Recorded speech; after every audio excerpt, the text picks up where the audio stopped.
Hi guys, Captain Jerry here at Lake Michigan Angler today. We're going to go over an install of the transducer for the Fishhawk X4D. We have the Nitro ZV21 behind me. It has a kicker motor, so we have to find a proper placement for the transducer so we don't get any interference with the kicker motor or the other transducer that I have on the boat. So selecting the proper placement for the transducer is really important. You want to look at the bottom of your boat to make sure you don't have a power strake, or if you have an aluminum boat, you don't want to install it directly in line with the rivets, because those will cause an air bubble trail going right behind your boat. So as we know, the signal can travel through water, but it cannot travel through air. So if there's air bubbles traveling underneath your transducer, you're going to lose a signal. So that's the common cause for signal loss when you have cavitation, which are air pockets that occur underneath the boat. So keep that in mind. Let's go into the back of the boat and let's take a look what's underneath it and try to identify where the power strake is and to find the best placement for the transducer.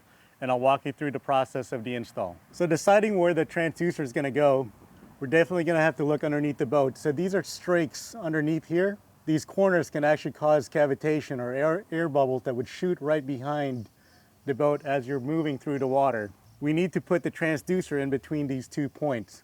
Now I can't go too close because I have a cavitation plate here. I also want to stay away from that. So for now, this is the perfect spot. So I put a transducer mounting bracket right here. And on the starboard side of the boat, I have a kicker motor, a cavitation plate, and the dealer had already installed a transducer back here too. So I don't want my transducer for the Fishhawk right next to this one because it could cause interference. In order to properly install the transducer, we have to make sure that the boat is on level ground. It looks like it is, so we can proceed with the install. And I'll explain later why this is important. So we assembled the transducer brackets, which is just 4 screws mounted on each side of the transducers. And then we're gonna mount it right about here.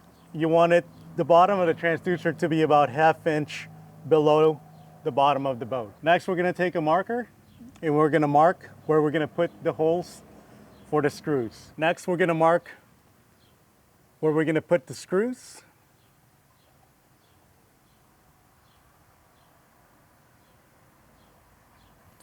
And we have it about 1/2 inch where we can adjust it up and down. Okay.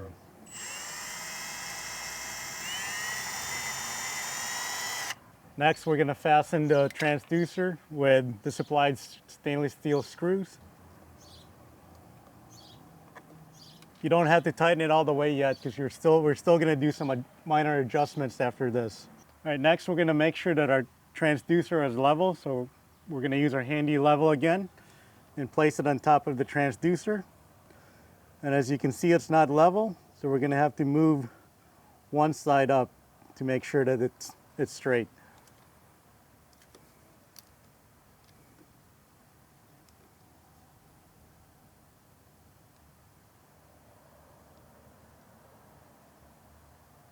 Okay, so right about there makes it perfectly level.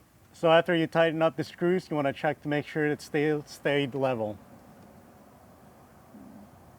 Looks good. Now we'll adjust the pitch front and back. So right now I have the transducer pitched down a little bit in the back, so I'll just pull it just a little bit to make it level. There, that looks good. Now we're going to check to make sure that the transducer is level front to back. Make sure the pitch is right. And we want the back end of the transducer just 1/8 of an inch higher than the front. Now that we have our transducer installed, we've checked it to make sure that it's level, front and back, and side to side. The last thing we need to do is cable management. So just secure the cable going up to the boat and fish the cable to the front of the boat and connect it to the head unit. All right guys, the install actually went pretty easy. The back of the boat was flat. I know some of the boats, or most of the boats, are gonna be deep V. So you're going to have to make sure that the leading edge of the transducer is even with the deep side of the V on the boat. So hopefully this install video helps you out with your installation of your Fishhawk X4 or X4D. If you need more information, please go to the website fishhawkelectronics.com. Thank you guys for watching.